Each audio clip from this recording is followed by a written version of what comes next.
Very good evening to all. स्वागत है आप सभी बच्चों का एक बार फिर से आपके अपने यूट्यूब चैनल साइंस है स्टडी में। साइंस है स्टडी के इस लेक्चर में बच्चों आप पढ़ने वाले हैं यूनिट 2 चैप्टर 3 को, जिसमें यूनिट और चैप्टर दोनों के नाम सेम है, यानी कि करंट इलेक्ट्रिसिटी को आप पढ़ने वाले हैं। हिंदी में कहें तो धारा वैद्युत को आप पढ़ने वाले हैं। यदि आप इस चैनल पर नए हैं तो प्लीज़ चैनल को सब्सक्राइब कर लीजिए और बेल नोटिफिकेशन को ऑन कर लीजिए, जिससे आपको वीडियो का नोटिफिकेशन मिलेगा सबसे पहले। तो आइए वीडियो को शुरू करते हैं।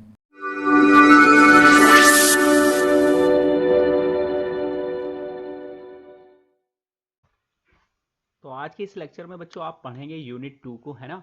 यूनिट 2 को जिसका नाम है धारा वैद्युत।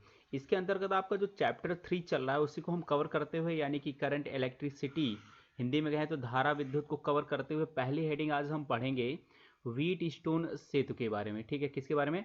व्हीट स्टोन सेतु के बारे में पढ़ेंगे। तो आज हम चर्चा करने वाले हैं कैसे प्रतिरोध, कोई भी अगर अननोन प्रतिरोध है आपके पास, कोई अननोन रेजिस्टेंस है, तो उसको कैसे काउंट करते हैं, उसे कैसे, उसकी गणना कैसे करेंगे। ठीक है, तो इसी पर चर्चा करेंगे। सबसे पहले जो पॉपुलर नेम आपके पास आ रहा है व्हीट स्टोन सेतु यानी व्हीट स्टोन ब्रिज, तो इसको किसने पॉपुलर किया था, किसने इसको, इसकी खोज की थी और किसके नाम पर ये पॉपुलर हो गया, है ना। तो इसके बारे में भी जानेंगे। तो जैसे कि व्हीट स्टोन सेतु होता क्या है, इसके बारे में जान लेते हैं।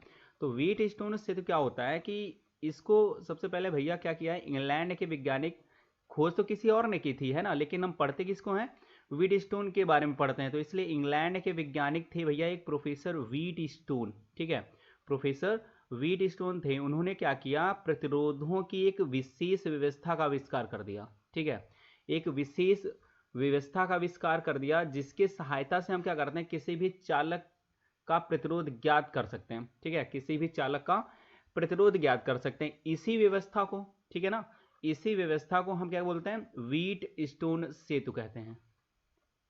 क्लियर है?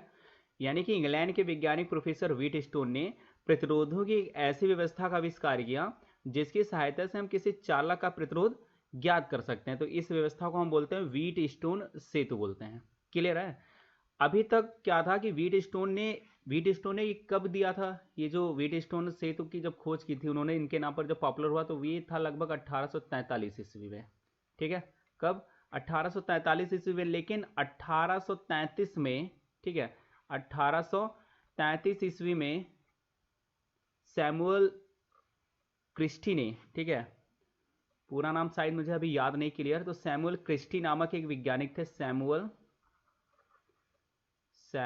क्रिस्टी। क्लियर है ना? सैमुअल क्रिस्टी नामक एक वैज्ञानिक थे, इंग्लैंड के भैया वो भी थे। ठीक है, इंग्लैंड के वो भी थे। उन्होंने क्या किया था, सबसे पहले ऐसी व्यवस्था बनाई थी, लेकिन वो क्या हुआ, ज़्यादा प्रचलन में नहीं आ पाया। ऐसा जो ब्रिज उन्होंने बनाया था वो ज़्यादा प्रचलन में नहीं आया। लेकिन व्हीट स्टोन सेतु भैया ने क्या किया, तो व्हीट स्टोन ब्रिज के नाम पे जिस पे जानते हैं हम, तो व्हीट स्टोन जो प्रोफेसर थे यानी वैज्ञानिक थे, तो इन्होंने क्या किया, इसका जब आविष्कार किया तो ये आविष्कार उनका काफी प्रचलन में रहा। लेकिन आविष्कार किसी दूसरे का था, नाम किसने उठाया, नाम उठाया व्हीट स्टोन ने। ठीक है, तो आगे देखो जरा इसका सिद्धांत क्या होता है। ठीक है, सिद्धांत क्या होता है, देखो सिद्धांत क्या है। सिद्धांत की अगर बात करें, व्हीट स्टोन सेतु के सिद्धांत की बात करें, तो इसमें क्या करते हैं हम, चार प्रतिरोधों को याद रखना, चार प्रतिरोधों को पहले तो श्रेणी क्रम में जोड़ते हैं। ठीक है, श्रेणी क्रम में जोड़ते हैं, फिर एक जोड़कर एक चतुर्भुज बनाते हैं। ठीक है, श्रेणी क्रम में जोड़कर एक चतुर्भुज बनाते हैं। फिर चतुर्भुज के एक विकर्ण में, चतुर्भुज के एक विकर्ण में क्या करते हैं हम, एक धारामापी यानी गैल्वेनोमीटर लगा देते हैं। और दूसरे विकर्ण में क्या करते हैं, एक सेल जोड़ देते हैं। दूसरे विकर्ण में एक सेल जोड़ देते हैं। तब यदि अगर चतुर्भुज की, ठीक है, तब यदि चतुर्भुज की चारों भुजाओं, याद रखना, चारों भुजाओं के प्रतिरोधों को इस प्रकार अगर हम समायोजित कर लें कि सेल द्वारा, ठीक है, कि सेल द्वारा सेतु में वैद्युत धारा प्रवाहित करने पर धारामापी में, याद रखना, धारामापी में कोई विक्षेप ना हो, धारामापी में कोई विक्षेप ना हो, तब हम बोलते हैं कि सेतु कैसा है, संतुलित है। सेतु कैसा है, संतुलित है। तो इस दशा में जब सेतु संतुलित होगा तब की कंडीशन की बात कर रहे हैं, पहले की नहीं। जब सेतु संतुलित होगा तब हम उसकी कंडीशन की बात कर रहे हैं। तो इस दशा में जो चतुर्भुज होता है, याद रखना, जो चतुर्भुज होता है तो उनकी किन्हीं दो संलग्न भुजाएं, यानी कि अभी मैं चित्र में अभी आपको समझा दूंगा, क्लियर। ठीक है, तो किन्हीं दो संलग्न भुजाओं के प्रतिरोधों का जो अनुपात होता है, प्रतिरोधों का जो अनुपात होता है, तो अन्य जो शेष दो संलग्न भुजाएं बच जाती हैं उनमें लगे प्रतिरोधों के अनुपात के बराबर होता है। ठीक है, तो जो दो संलग्न भुजाएं होंगी उनके प्रतिरोधों का अनुपात अन्य दो संलग्न भुजाओं में लगे प्रतिरोधों के अनुपात के बराबर होगा। क्लियर है। अब हम बात करेंगे रचना की, तो रचना में ही हम चित्र को देखेंगे। ठीक है, तो अब चित्र में देख लीजिए ध्यान से। हमने क्या किया, सबसे पहले हमने चार प्रतिरोध लिए, P लिया, Q लिया, R लिया, S लिया। ठीक है, तो अगर हम पहले सिद्धांत की ही बात कर ले, रचना के बाद में चर्चा कर लेंगे। ठीक है, तो सिद्धांत देखिएगा, हमने क्या किया, चार प्रतिरोध लिए, श्रेणी क्रम में एक चतुर्भुज बना लिए इस टाइप से, ध्यान रखना, इस टाइप से एक चतुर्भुज बना लिया।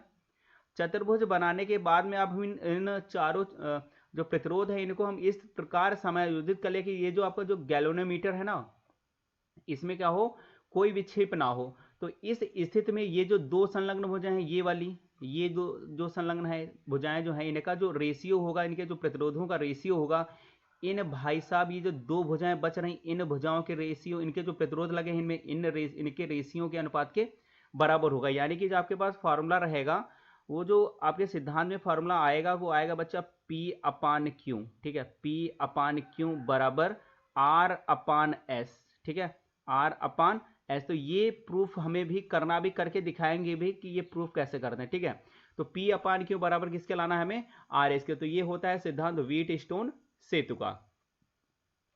अब इसकी हम रचना की बात कर रहे हैं।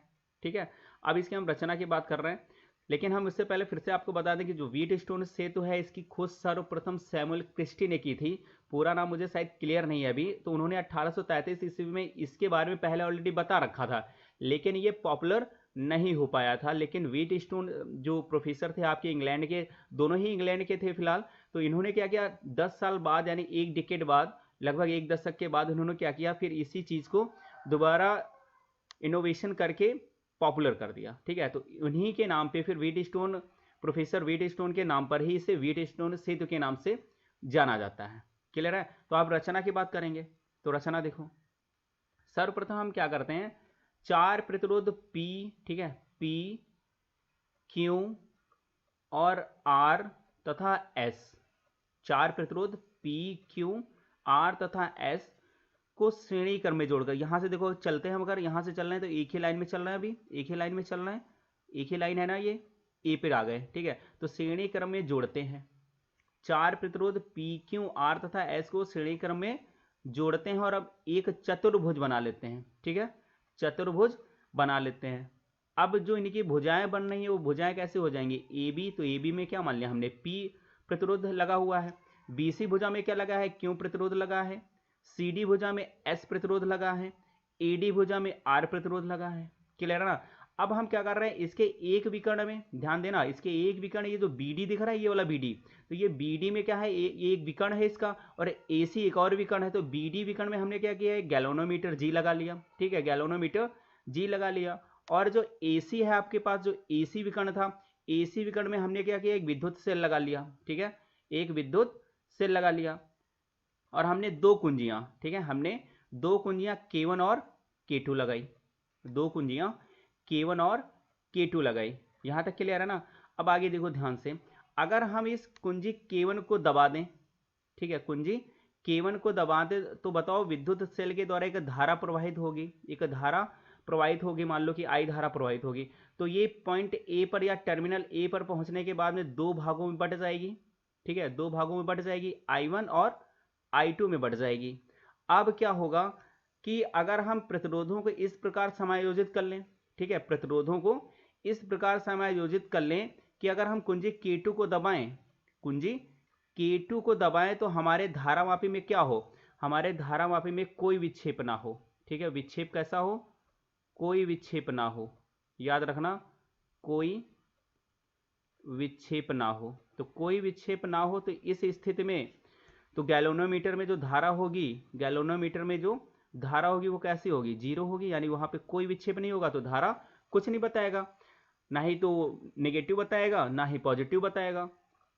अगर मान लो कि कुंजी K2 को पहले ना दबाकर, ये कुंजी K1 को पहले नहीं दबाते हम, ठीक है, बाद में दबाएंगे, पहले हम क्या कर रहे हैं, कुंजी K2 को दबा ले, तो इस स्थिति में जब कुंजी K2 पहले दबाएंगे तो इस स्थिति में हम क्या करेंगे कि अगर कुंजी K1 को दबाएंगे तो कुछ ना कुछ धारा इस गैल्वेनोमीटर में पहले से ही पहुंच जाएगी। ठीक है, कुछ ना कुछ धारा, मान लेते हैं कि जो धारा होगी वहां पे कुछ ना कुछ होगी, मान लेते हैं 1 या 2 कुछ भी एम्पियर की हो सकती है, मान के चलो कि कुछ ना कुछ धारा वहां पे पहुंच जाएगी। तो इस स्थिति में आप क्या करेंगे, जब आप यही नहीं पता लगा पाएंगे कि जो आपका जो ब्रिज है वो संतुलित अवस्था में है कि नहीं है। ठीक है, तो आपका ब्रिज है वो संतुलित अवस्था में है कि नहीं है, वहां से आपको थोड़ी, अगर संतुलित होगा भी तब भी आप क्लियर नहीं कर पाओगे कि ब्रिज संतुलित है, बैलेंस्ड है कि नहीं है। ठीक है, अनबैलेंस्ड है कि बैलेंस्ड है, तो आप यही नहीं क्लियर कर पाओगे क्योंकि आपकी धारा क्या होगी, कुछ ना कुछ गैल्वेनोमीटर में चली जाएगी, जिससे आप रीडिंग, आपको एग्जैक्टली रीडिंग नहीं मिल पाएगी। क्लियर है ना।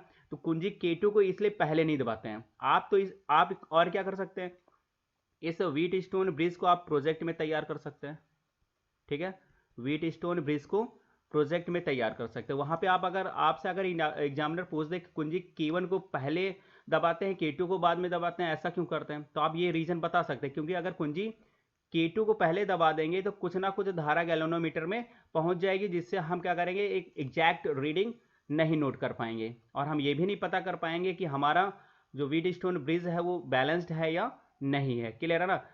तो अब आगे चलते हैं। अगर यहाँ पे अगर शून्य विक्षेप दिखाए, यानी कोई डिफ्लेक्शन ना हो इस गैल्वेनोमीटर में, तब हम कहते हैं कि जो आपका परिपथ है, यानी जो सर्किट है, ठीक है, जो सर्किट है बच्चा वो कैसा है, वो है बैलेंस्ड, यानी संतुलित है। जो परिपथ है वो कैसा होगा, संतुलित होगा। किस स्थिति में, जब धारामापी में कोई विक्षेप ना हो। जब धारामापी में कोई विक्षेप ना हो तो हम जो परिपथ होता है उसे बोलते हैं कि ये परिपथ कैसा है, संतुलित परिपथ है। ये तो हो गई रचना। ठीक है, ये हो गई रचना।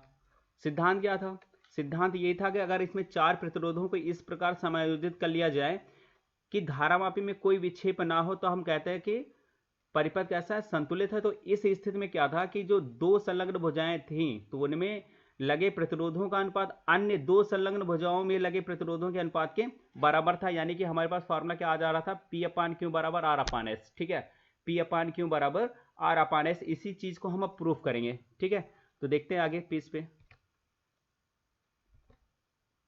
तो देखो, मान लेते हैं कि अगर हम ये A, B और D जब ये संतुलन की अवस्था में होगा तो इसमें बताओ BD में कोई धारा जाएगी। ठीक है, BD में कोई धारा जाएगी, नहीं जाएगी ना। क्यों नहीं जाएगी ये भी समझ लो। मान लेते हैं B और D में जब ये संतुलित अवस्था में होगा तो B पर कैसा होगा, विभव कैसा होगा, जो विभव होगा वही D पर विभव होगा, यानी सेम होंगे, इक्वल होंगे। तो इस स्थिति में क्या होता है कि धारा कब ट्रांसफर होती है, धारा हायर लो लेवल पे जाएगी। तो यहाँ पे हायर लेवल क्या है, कोई हायर लेवल नहीं है और कोई लो लेवल पॉइंट नहीं है आपके पास। ठीक है, तो इस स्थिति में क्या करेंगे, तो इस स्थिति में जो धारा होती है वो प्रवाहित नहीं होती, यानी कोई धारा ट्रांसफर नहीं होने वाली है। क्लियर है ना। धारा कब ट्रांसफर होती है, या तो एक पॉइंट लो लेवल हो, एक हायर लेवल पे हो। तो इस पॉइंट में क्या होगा, इस कंडीशन में क्या होता है कि धारा ट्रांसफर नहीं होगी। ट्रांसफर कब होगी, हाई और लो लेवल होंगे तभी। क्लियर है ना। देखो आगे, अब मान लेते हैं कि ए पॉइंट ये बी और डी में हम केवीएल लगा दें। ठीक है, बाई केवीएल इन लूप कौन सा मान लें, लूप मान लेते हैं in loop A B D A, कौन सा, ए बी डी ए में। ठीक है, तो इस लूप में की अगर बात करें तो ध्यान से देखना, I1 यहाँ पे धारा है, प्रतिरोध क्या है P, तो गुणा कर लेंगे I1 इंटू P। ठीक है, क्योंकि धारा यहाँ पे किस तरह से होगी, इस आपकी जिधर दिशा में डायरेक्शन में होगी उसी डायरेक्शन में काउंट करना है। अब यहाँ से अगर चल रहा है तो इस दिशा में कि यह धारा है, नहीं है ना, ये इसकी डायरेक्शन कैसे हो जाएगी, अपोजिट। तो और कहीं तो धारा और प्रतिरोध लगे नहीं है, तो ये I2R किस होंगे, दूसरी डायरेक्शन में होंगे। तो हम इसे लिखेंगे माइनस का I2R बराबर। अब बताओ जरा, इतने लूप में A B D A loop में कोई विद्युत वाहक बल लगा है, नहीं लगा है, तो इसका मतलब क्या हो गया, जीरो। ठीक है, विद्युत वाहक बल तो है नहीं, इसका मतलब क्या हो गया, जीरो। तो हम इसे ओवर करके और एक तरीके से लिख सकते हैं, जो I1P है वो बराबर है बच्चा I2R के। ठीक है, I2R के इक्वेशन क्या होगी, फर्स्ट इक्वेशन कौन सी हो गई, फर्स्ट। अगर हम दूसरा लूप ले लें, अब लूप कौन सा लें, बी सी डी बी, ये वाला लूप बी सी डी। ठीक है, बी सी डी और डी से फिर बी पहुंच जाएं, तो कौन सा लूप हो जाएगा? इन लूप, या फिर से लिखेंगे by KVL, by KVL in loop, in loop B C D B, B C D B. ठीक है, तो बी सी डी, तो इसमें हम देखेंगे, ये यहाँ पे हम में लिखने की कोई ज़रूरत नहीं थी हिंदी में। ठीक है, तो ध्यान देना, ये जो केवीएल होता है ये होता है किरचॉफ वोल्टेज लॉ। ठीक है, किरचॉफ वोल्टेज लॉ। तो देखो ध्यान से, I1 क्यों है वहाँ पे, तो हम लिख लेंगे I1 क्यों माइनस डायरेक्शन चेंज हो रही तो क्या हो जाएगा I2S बराबर। अब आपके पास उस लूप में देखना, ध्यान से देखो जरा, B C D B loop में कोई विद्युत वाहक बल दिख रहा है? कोई सेल लगा हुआ है? नहीं लगा है, तो इसका मतलब कोई विद्युत वाहक बल भी नहीं होगा, तो क्या लिखेंगे? जीरो। तो आपके पास आ जाएगा I1 क्यू बराबर I2S। इक्वेशन क्या हो गई? सेकेंड। तो समीकरण 1 व 2 से, समीकरण 1 व समीकरण 2 से। ठीक है, तो हम देखेंगे क्या, अब अगर एक को हम दूसरे से डिवाइड कर दें, तो I1P को, I1P को अगर हम दूसरे से डिवाइड कर रहे हैं तो इधर क्या हो जाएगा I1Q बराबर, उधर क्या है I2R। ठीक है, I2R बटे में क्या हो जाएगा I2S। तो I2 से I2 कैंसिल, I1 से I1 कैंसिल, तो आपके पास क्या आ जाएगा, OR करके हम क्या लिख लेंगे, तो आपके पास आएगा P/Q बराबर हो जाएगा R/S। ठीक है, P/Q बराबर R/S। ये हो गया आपका प्रूफ। ये जो व्हीटस्टोन सेतु के लिए जो फार्मूला आ रहा था, जो सिद्धांत आ रहा था, वो क्या हो गया? प्रूफ। क्लियर है ना? तो क्या लगा रहे हैं हम, सबसे पहले हम क्या कर रहे हैं, एक लूप ले रहे हैं ABDA। एक लूप कैसा ले रहे हैं? ABDA। तो ABDA लूप में हम क्या कर रहे हैं? KVL लगा रहे हैं, यानी किरचॉफ वोल्टेज लॉ लगा रहे हैं। तो वहां से हमने एक इक्वेशन प्राप्त की। फिर BCDB लूप में हमने क्या किया? फिर से KVL लगाया, यानी किरचॉफ वोल्टेज लॉ लगाया, तो हमने दूसरी इक्वेशन प्राप्त की। अब इक्वेशन 1 व 2 को हमने डिवाइड कर दिया, या समीकरण 1 व समीकरण 2 से भी लिख सकते हैं, या डिवाइडेड ये भी लिख सकते थे, समीकरण फर्स्ट डिवाइडेड बाय समीकरण 2, या समीकरण equation first divided by equation second. ठीक है, तो जब हम डिवाइड करेंगे, डिवाइड करने के बाद आपके पास जो फार्मूला आएगा वो क्या आएगा? P/Q बराबर R/S। क्लियर है? तो एक चीज और बता दूं कि आपका जो व्हीटस्टोन ब्रिज होता है, तो व्हीटस्टोन ब्रिज की जब सुग्राहिता चेक करते हो, सबसे ज्यादा सुग्राहिता कब होगी? सबसे ज्यादा सुग्राहिता कब होगी? देखिए, सुग्राहिता तब सबसे ज्यादा अधिक होगी जब ये चारों प्रतिरोध, ये चारों प्रतिरोध एक ही कोटि के हों, यानी 1 ऑर्डर के हों, या हम ये भी लिख सकते हैं सेम ऑर्डर के हों। क्लियर है ना? सेम ऑर्डर के हों, या हम बोल दें 1 ऑर्डर के हों, एक ही कोटि के हों, या सेम ऑर्डर के हों। क्लियर है ना? तो सबसे ज्यादा सुग्राहिता कब होगी व्हीटस्टोन सेतु की? जब चारों प्रतिरोध एक ही कोटि के होंगे। ठीक है, तो अब हम बात करेंगे अगले टॉपिक की। उससे पहले मैं बच्चों, मैं फिर से आपको एक बार और बताना चाहूँगा कि आप शायद संलग्न भुजाओं में कन्फ्यूजन पैदा कर लें, है ना? क्योंकि मैंने आपको ये बताया कि ये भी क्या है, आपकी 2 संलग्न भुजाएं हैं, है ना? तो ये भी 2 संलग्न भुजाएं हैं। थोड़ा सा सही नहीं पेन चल रहा है, तो ये भी 2 संलग्न भुजाएं मैंने आपको बताई। तो आप ये ना समझिएगा कि इनका रेशियो मैंने क्यों नहीं बताया, क्योंकि आपके एक ही भुजा में, जैसे आपकी ये ABBC, ये भी तो भुजा ही है ना? तो ये भी संलग्न भुजा हैं, ये भी 2 संलग्न भुजा हैं, तो एक ही लूप यानी श्रेणीक्रम में जो जुड़ के जा रही, इनका हम रेशियो निकाल के आपको दिखाएंगे। ठीक है, क्लियर है ना? तो वहाँ पे आप कन्फ्यूजन लेने की कोई ज़रूरत नहीं है। क्लियर है? तो आगे हम देखेंगे अब अगले टॉपिक। तो अगला टॉपिक आपके पास है, अगला टॉपिक है आपके पास मीटर सेतु। ठीक है, कौन सा टॉपिक है? मीटर सेतु। तो देखो, मीटर सेतु एक्चुअली होता क्या है? ठीक है, मीटर सेतु एक्चुअली होता क्या है, ध्यान से देखिएगा। पहले तो मैं आपको ये समझाना चाहूंगा, जो मीटर सेतु होता है, ये व्हीटस्टोन सेतु के सिद्धांत पर ही आधारित एक उपकरण है। ठीक है, व्हीटस्टोन सेतु के सिद्धांत पर आधारित 2 उपकरण होते हैं। एक तो आपका मीटर सेतु, दूसरा होता है आपके पास पोस्ट ऑफिस बॉक्स। ठीक है, पोस्ट ऑफिस बॉक्स। तो मीटर सेतु जो होता है, इसके जो सुग्राहिता होती है वो पोस्ट ऑफिस बॉक्स की अपेक्षा अधिक होती है। क्लियर है ना? पोस्ट ऑफिस बॉक्स की अपेक्षा अधिक होती है, किसकी? मीटर सेतु की। तो मीटर सेतु क्या है? एक सुग्राही उपकरण है, बहुत ही अधिक सुग्राही उपकरण है, जो चालक अज्ञात चालक के अज्ञात प्रतिरोध को ज्ञात करने के काम आता है। क्लियर है ना। और जो भी आप याद रखना, जो भी उपकरण नल पॉइंट शो करेंगे, नल पॉइंट याद रखना, ये नल पॉइंट पर जो काम करते हैं वो उपकरण बहुत ही अधिक सुग्राही होते हैं। क्लियर है ना। उनकी जो एक्यूरेसी होती है मापने की वो बहुत ही अच्छी होती है। ठीक है, तो हम बात करेंगे, देखो आगे इसकी हम रचना की बात कर लेते हैं। देखो जरा रचना कैसे करेंगे, वर्किंग कैसे कराते हैं इसकी, ध्यान दो जरा। सबसे पहले हम क्या करते हैं, एक तार ए सी लेते हैं। ये आपका जो सी पॉइंट दिख रहा है ये, और आपका ये जो ए दिख रहा है, तो सबसे पहले हम एक ए सी तार लेते हैं। अब ध्यान देना, तार कौन सा लेंगे, तार कैसा लेंगे, यानी वायर कैसा लेंगे, इसको भी ध्यान से समझ लो। सबसे पहले हम वायर कैसा लेते हैं, वायर ऐसा लेंगे जो जिसका मतलब जो प्रतिरोध है, ठीक है, जो प्रतिरोध है वो टेम्परेचर पर डिपेंड ना करे, टेम्परेचर पर डिपेंड ना करे। कौन, प्रतिरोध, जो रेजिस्टेंस है वो क्या करें, प्रतिरोध पर डिपेंड नहीं करे, सॉरी टेम्परेचर पे डिपेंड नहीं करे, नॉट डिपेंड, किस पे, टेम्परेचर पे। मतलब जो उसका प्रतिरोध हो टेम्परेचर पर डिपेंड ना करे, हम ऐसा वायर लेंगे। तो ऐसा वायर आपके पास दो धातुओं के मिल जाएंगे, एक तो मैग्नीन, हिंदी में लिखे दे रहा है मैग्नीन, दूसरा कॉन्स्टेंटेन,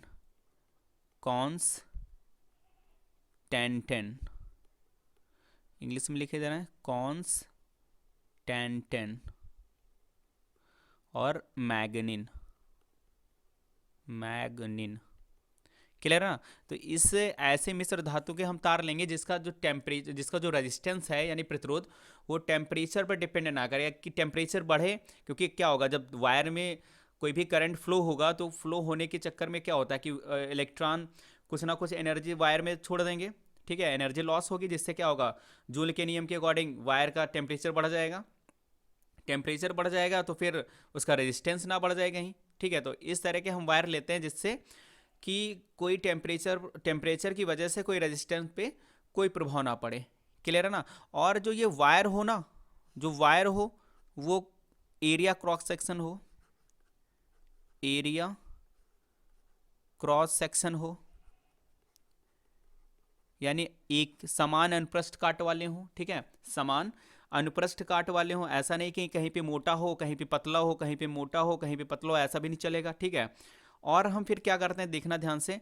और ये जो वायर की लंबाई हम इसमें जो ऑब्जर्व करके चलते हैं वो क्या होती है, 1 मीटर। कितनी होती है, 1 मीटर। जब हम न्यूमेरिकल वगैरह सॉल्व करते हैं तो कितना लेके चलते हैं, 100 सेंटीमीटर।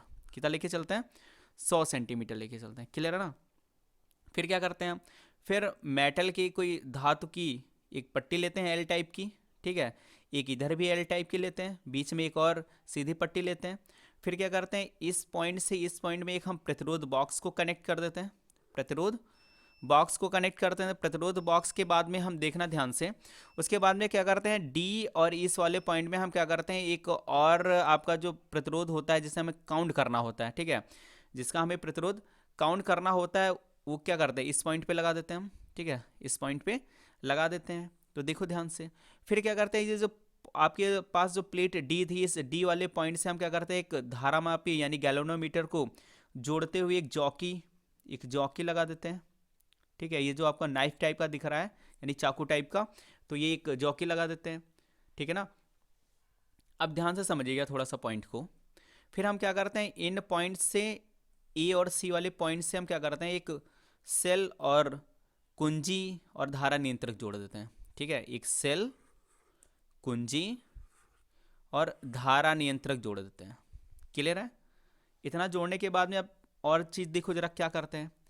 तो सबसे पहले हमें करना क्या होता है कि जैसे ही हम कोई धारामापी की सहायता से कोई जॉकी यानी जे टाइप का या नाइफ टाइप का होता है, जो चाकू टाइप का होता है, नुकीला नहीं होना चाहिए। ठीक है, नाइफ टाइप का हो, लेकिन उसको हम क्या करते हैं, इस जॉकी को हम क्या करते हैं, ज़्यादा यहाँ से वहाँ तक इसको खिसका के नहीं चला सकते इस वायर पे। ठीक है, इस वायर पे हम खिसका के नहीं चला सकते। अगर खिसका के चलाएंगे तो ध्यान देना कि जब हम खिसका के चलाएंगे कहीं ना कहीं रगड़ लगेगी, खुरचेगा कहीं ना कहीं वायर को।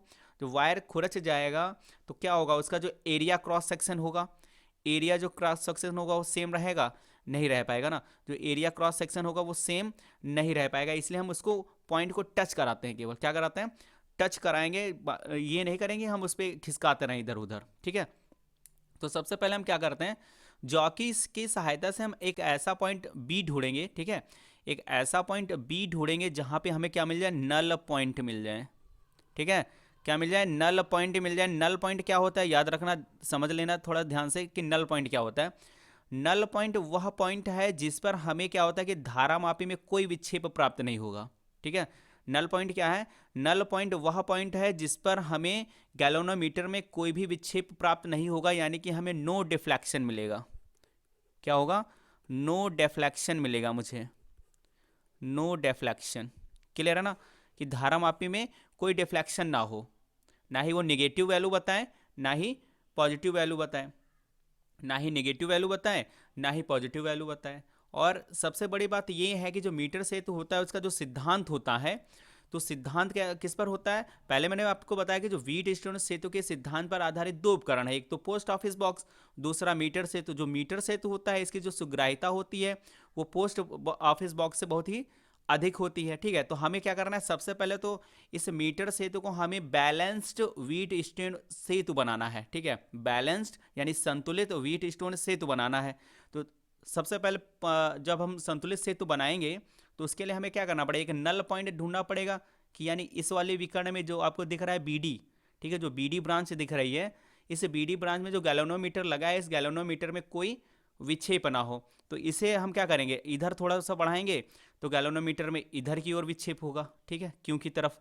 जब हम क्यू की तरफ लगाएंगे तो गैल्वेनोमीटर में क्या होगा, पी की तरफ विक्षेप होगा कुछ ना कुछ, ठीक है। तो हम क्या करेंगे, धीरे धीरे कहीं इधर रखेंगे पॉइंट, एक इधर पॉइंट रखेंगे, एक इधर उठा के रखेंगे। तो हमें जब ढूंढेंगे तो एक ऐसा पॉइंट मिल जाएगा, यानी कि एक ऐसा पॉइंट बी मिल जाएगा जहाँ पे हमें नल पॉइंट प्राप्त होगा, यानी कि वहाँ पर जो गैल्वेनोमीटर होगा उसमें नो डिफ्लेक्शन दिखाएगा, ठीक है। तो इस स्थिति में क्या होता है कि हम जो ये आपका जो उपकरण है, इस उपकरणों को हम मान लेते हैं कि ये व्हीटस्टोन सेतु है, यानी परिपथ कैसा हो जाएगा, इस स्थिति में जो सर्किट होगा, ठीक है, ध्यान देना, इस सिचुएशन में जो सर्किट होगा वो कैसा होगा, बैलेंस्ड होगा। बैलेंस्ड का मतलब होता है संतुलित होगा, क्लियर है ना। और जब संतुलित होगा तभी तो ये व्हीटस्टोन सेतु के सिद्धांत को लागू कर पाएगा, यानी फॉलो कर पाएगा, ठीक है ना। अब जरा ध्यान से देखो, आगे चलते हैं थोड़ा सा। अब आगे चलेंगे तो आगे हम इसके पॉइंट की बात करेंगे। तो सबसे पहले हम बात करेंगे कि प्रतिरोध कैसे काउंट करते हैं, ठीक है, मीटर सेतु में प्रतिरोध कैसे काउंट करते हैं।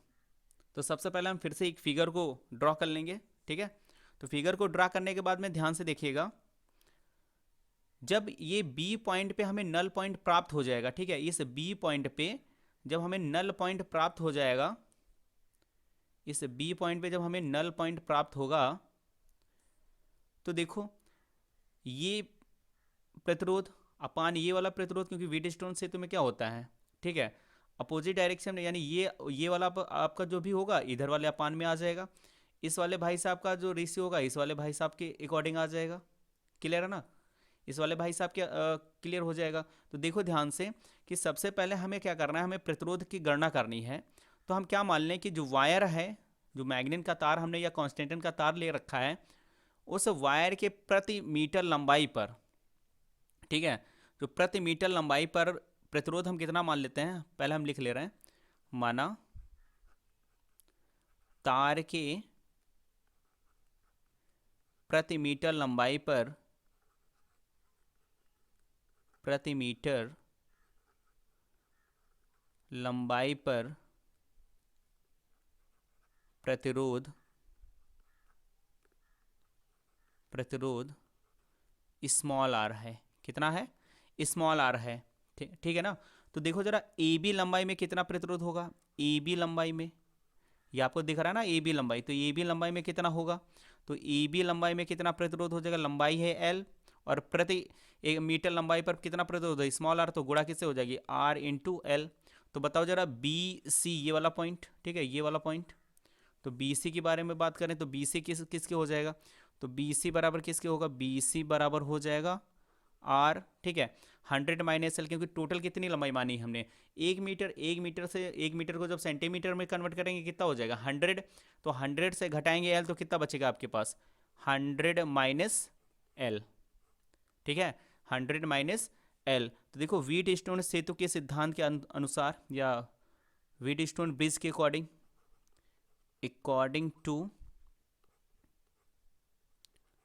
Wheat stone bridge theory,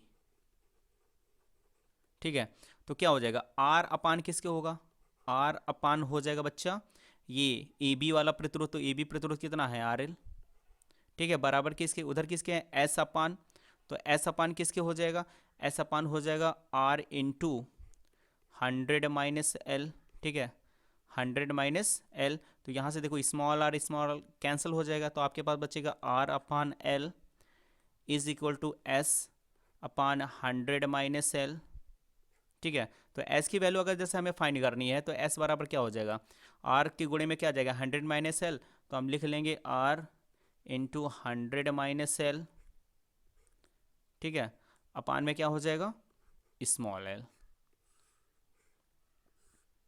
small L. ये हो गया आपके पास फार्मूला, यानी प्रतिरोध काउंट करने के लिए फार्मूला क्या हो जाएगा, जैसे मान लो कि आपके पास आर क्या है गिवन रेजिस्टेंस है कोई, ठीक है, गिवन रेजिस्टेंस है, तो इस स्थिति में क्या होगा इसको हम इस फार्मूले के अकॉर्डिंग काउंट कर सकते हैं, इस फार्मूले के अकॉर्डिंग हम क्या कर सकते हैं काउंट कर लेंगे, ठीक है ना। तो अब हम देखने वाले हैं अगले टॉपिक को, तो अगला टॉपिक है आपके पास विभव मापी, ठीक है, कौन सा टॉपिक है आपके पास विभव मापी। तो विभव मापी का क्या कार्य है, विभव मापी क्या करता है किसी भी सेल का विद्युत वाहक बल या किसी भी परिपथ का दो बिंदुओं के बीच जो वैद्युत विभवांतर हो तो उसको भी नापने का कार्य करता है, ठीक है, उसे भी नापने का कार्य करता है, यानी एक ऐसा उपकरण है जो किसी सेल का विद्युत वाहक बल को नाप सकता है और किसी भी वैद्युत परिपथ के दो बिंदुओं के बीच के वैद्युत विभवांतर को नापने के काम में आता है, ठीक है। अब आप कहोगे कि विभवमापी यानी विद्युत वाहक बल या हम बोल रहे हैं कि जो विद्युत विभवांतर है, तो आपने क्लास 10th में भी पढ़ रखा होगा कि वोल्ट मीटर भी क्या काम करता है, यही काम करता है लगभग, है ना। तो फिर हम इस विभवमापी को क्यों पढ़ रहे हैं, है ना। तो विभवमापी को क्यों पढ़ रहे हैं समझ लीजिएगा। वोल्ट मीटर क्या होता है, जो वोल्ट मीटर होता है वो भी सेम यही कार्य करता है, लेकिन एक्चुअली होता क्या है, जो वोल्ट मीटर होता है, वोल्ट मीटर बच्चा क्या होता है साइज में, वोल्ट मीटर क्या होता है जो साइज होता है ना उसका, तो साइज में बड़े ही छोटे होते हैं वो, ठीक है, साइज में बड़े ही छोटे होते हैं। और जैसे ही हम किसी भी वैद्युत परिपथ में अगर वोल्ट मीटर यानी कि हमें विद्युत विभवांतर नापना होता है, जैसे हम लगाते हैं, जैसे जूं से लगाया फटाक से जूं से आंसर आ गया, जैसे हमने लगाया फटाक से उसने आंसर बता दिया फटाफट। तो वोल्ट मीटर क्या काम करता है और इस तरह से बहुत जल्दी से आंसर भी बताता है, और छोटा होता है स्मॉल, मतलब साइड में क्या होता है छोटे होते हैं, इसलिए हम वोल्टामीटर का प्रयोग करते हैं। लेकिन ये जो वोल्टामीटर होता है ना, वोल्टामीटर जो होता है, वोल्टामीटर के तुलना में जो विभवमापी होता है ना, वोल्टामीटर की तुलना में जो विभवमापी होता है ये एक्यूरेट आंसर देता है। क्या करता है एक्यूरेट, यानी बहुत ही सटीक आंसर देता है। और इसीलिए क्या होता है हमें इसमें एक लंबा तार लेते हैं जिसका जो क्रॉस सेक्शन एरिया होता है वो भी इक्वली होता है ना। तो अगर लंबा कार्य करेंगे तभी तो कुछ अच्छी चीज़ें प्राप्त करेंगे ना। तो इसीलिए क्या होता है अगर कोई चीज़ अच्छी कोई एक्यूरेट चीज़ पानी है तो कुछ थोड़ा वेट भी करना पड़ेगा, ठीक है। तो विभवमापी कुल मिला के क्या करता है, विभवमापी होता है जो विद्युत विभवांतर या किसी भी विद्युत सेल का विद्युत वाहक बल हमें काउंट करके बताता है। तो इसके हम सिद्धांत की अब बात कर लेते हैं। देखिए सबसे पहले हम क्या करते हैं, इसमें एक हम फ्यू मीटर लंबा यानी इसमें एक हम वायर लेते हैं, ठीक है, याद रखना, इसमें हम एक वायर लेते हैं जो फ्यू मीटर लंबा होता है। फ्यू मीटर का मतलब ये हम कह सकते हैं कि 2 मीटर 3 मीटर या 4 मीटर एक वायर होता है। कैसा होता है वायर होता है थोड़ा सा लॉन्ग, ठीक है, लंबा तार होता है, इसमें एक समान व्यास का होता है। क्रॉस सेक्शन इसका कैसा होता है, इसका जो क्रॉस सेक्शन एरिया होता है, क्रॉस सेक्शन एरिया होता है वो कैसा होना चाहिए, यूनिफॉर्म होना चाहिए। क्रॉस सेक्शन एरिया कैसे होनी चाहिए, यूनिफॉर्म होनी चाहिए, यानी एक समान अनुप्रस्थ काट का होना चाहिए, ठीक है।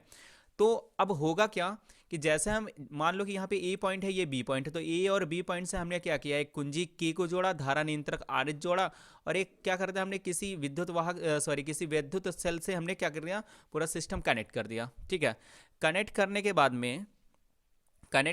में ध्यान से देखिएगा कि अगर हम कोई विद्युत वाहक, अगर कोई भी सेल जोड़ेंगे, ठीक है, अगर ये आपके पास ए बी कोई लंबा तार है, तो इसमें अगर कोई हम विद्युत वाहक सेल लगाएं और इसके बाद में हम क्या करें कि इस तार पे हम एक जॉकी की सहायता से, यानी धारामापी जी और उसके सहायता से हम जॉकी को टच कराएं, इस तार पे किसी ना किसी पॉइंट पे टच कराएं, तो हमें कोई ना कोई एक ऐसा पॉइंट मिलेगा। ठीक है, अगर मान लो कि हम इस पॉइंट से पहले टच करा रहे थे तो हमारे पास गैल्वेनोमीटर में क्या था, विक्षेप कुछ इस तरह से प्राप्त हो रहा था, है ना। फिर आगे थोड़ा टच करा तो इस तरह से विक्षेप प्राप्त हुआ, कोई ऐसा पॉइंट मिलेगा। ठीक है, कोई ऐसा पॉइंट मिलेगा जहां पर हमें क्या होगा कि जो धारामापी होगा ना, धारामापी में कोई विक्षेप नहीं होगा, यानी जो गैल्वेनोमीटर है, जो आपके पास गैल्वेनोमीटर है, तो गैल्वेनोमीटर में क्या होगा, कोई डिफ्लेक्शन नहीं होगा, यानी कि नो डिफ्लेक्शन होगा, नो डिफ्लेक्शन। किसमें, धारामापी में कोई भी डिफ्लेक्शन नहीं होगा। तो इस कंडीशन में याद रखना, इस कंडीशन में क्या होगा, ये जो बैटरी थी, तो बैटरी से मान लो कि विद्युत वाहक बल आपका जो विभव होगा, या विभव कितना होगा, बी पॉइंट पे मान लो, इस पॉइंट पे मान लो कि वी आपके पास कितना विभव है, वी है, इधर ऋण पे है, तो यहाँ पे मान लो कि जीरो है, यहाँ पे कितना हो गया, जीरो। तो टोटल कितना आ रहा है, टोटल जो पोटेंशियल ड्रॉप हो रहा है, यानी विभव पतन हो रहा है, वो कितना होगा, वी ही तो हो सकता है। अगर बैटरी का कुल विद्युत विभव वी है, तो इसका जो पोटेंशियल ड्रॉप होगा वो वी ही होगा, है ना। इससे ज़्यादा तो हो नहीं सकता। मान लो कि 10 है तो 10 ही तो कर सकता है, उससे ज़्यादा हो सकता है, नहीं हो सकता ना। कहीं 12 हो सकता है, नहीं होगा। 8 हो सकता है, कम ही होगा, उससे ज़्यादा नहीं हो सकता। तो ध्यान दो, अगर यहाँ पे अगर नल पॉइंट है, ये आपके पास कोई नल पॉइंट आ गया, नल पॉइंट अभी आपने पढ़ा था कि मीटर ब्रिज में भी नल पॉइंट जाना था। नल पॉइंट क्या होता है, एक ऐसा पॉइंट होता है जहाँ पे धारामापी में कोई विक्षेप नहीं होगा, तो ऐसा पॉइंट कहलाता है नल पॉइंट। ठीक है, जब नल पॉइंट होगा तो ध्यान से देखो जरा परिपथ में, और ये विद्युत वाहक बल जो ई लगा हुआ है, तो इसमें बताओ, अगर ये बैटरी है, विद्युत वाहक बल ई है, तो ये बताओ यहाँ पे जो विभव होगा इस पॉइंट से यहाँ तक, इस यहाँ पर जो विभव होगा, ठीक है, तो जीरो होगा। यानी यहाँ पे हम जीरो नहीं बोल सकते, यहाँ पे क्या होगा, यहाँ पे अगर कुछ विभव होगा, जितना भी विभव होगा वो यहाँ भी होगा, सेम होगा यहाँ पर, है ना। तो इसीलिए तो क्या होगा इसमें, तो इसीलिए हम बोल सकते हैं इसमें जो करंट फ्लो होगा वो करंट का फ्लो नहीं हो पाएगा, क्योंकि करंट फ्लो तभी होता है जब पोटेंशियल में डिफरेंस हो। ठीक है, पोटेंशियल में डिफरेंस हो तभी करंट का फ्लो होगा। अगर पोटेंशियल डिफरेंस नहीं है तो बताओ करंट का फ्लो होगा, नहीं होगा, है ना। अगर पोटेंशियल में डिफरेंस है तो करंट का फ्लो होगा। अगर पोटेंशियल डिफरेंस नहीं है, अगर सेम इक्वली पोटेंशियल है, तो उस कंडीशन में कोई भी करंट फ्लो नहीं होगी। क्लियर है। तो देखो, मान लो कि ये ए पॉइंट से एक्स दूरी पर है, ये अगर ये जे पॉइंट जो है, ये जे पॉइंट क्या है, ए पॉइंट से एक्स दूरी पर है, एक्स दूरी पर है। तो ध्यान से समझना कि लेंथ और यानी कि लंबाई और विभव पतन में जो हम रिलेशन बताएंगे, कॉन्सेप्ट इसका बड़ा ध्यान से समझना, विभव पतन। ठीक है, विभव पतन देखिएगा कि मान लो यहाँ पे एल लंबाई है, तो एल लंबाई में टोटल विभव पतन कितना हो रहा था, 0 to v, यानी कि विभव पतन कितना होगा, v। ठीक है, अब मान लो 1 मीटर लंबाई में तो कितना हो जाएगा, v/l। ठीक है, v/l। अब यहाँ पे हमें x दूरी पे फाइंड करना है, तो x दूरी लंबाई पे कितना हो जाएगा, तो v/l इंटू क्या हो जाएगा, x। ठीक है, v/l इंटू x, ये विभव पतन हो गया। तो हम लिख सकते हैं, और जो v/l होता है ये क्या होता है, पोटेंशियल ग्रेडियंट, यानी कि विभव प्रवणता। तो v/l को क्या लिख सकते, देखो टोटल विभव पतन कितना हो जाएगा, टोटल विभव पतन कितना हो जाएगा, तो विभव पतन बराबर कितना हो जाएगा, v/l इंटू एक्स, ये जे पॉइंट पे। तो विभव पतन को हम किससे बनाते हैं, v से, और v/l क्या होगा, विभव प्रवणता। विभव प्रवणता को हम डिनोट कर लेते हैं k से, तो फार्मूला क्या हो गया, v बराबर kx। क्या फार्मूला आएगा, v बराबर kx। तो अगर मान लो ये दूरी x की जगह पे y होती तो फार्मूला क्या होता, v बराबर ky। z होती तो क्या होता, v बराबर kz। फॉर्मूला क्लियर है, कॉन्सेप्ट क्लियर है ना, क्लियर है ना।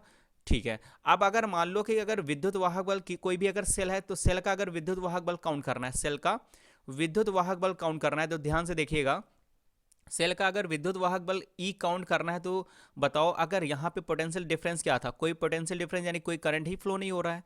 जब कोई करंट फ्लो नहीं होगा, शून्य विक्षेप की स्थिति होगी, तो बताओ कि विद्युत सेल में कोई धारा आएगी, नहीं आएगी। तो उसमें विभव पतन कितना होगा, उसमें भी तो सेम ही होगा। के बराबर ई बराबर क्या हो जाएगा, के एक्स, क्या हो जाएगा, ई बराबर के एक्स। तो हम कह सकते हैं कि जो वी है बच्चा वो किसके बराबर है, ई के, और ई बराबर फार्मूला क्या होता है, के एक्स। ये होता है पोटेंशियोमीटर के लिए फॉर्मूला हो जाएगा। अब इसके अगर हम यूजेस की बात करें तो पहले यूज में अगर हम ये बात करेंगे, अगर दो सेलों के लिए अगर विद्युत वाहक बलों की तुलना करें तो पहला यूज में देख लीजिएगा, सीधे सीधे सीधे फॉर्मूले बताएंगे, ठीक है। तो पहला देखो यूज, पहले यूज में अगर दो सेल है उनके विद्युत वाहक बलों की तुलना करनी है तो उसके लिए फार्मूला आता है बच्चा आपके लिए, उसके लिए आपके पास फार्मूला आ जाएगा E1 अपान E2 बराबर L1 अपान L2, ठीक है।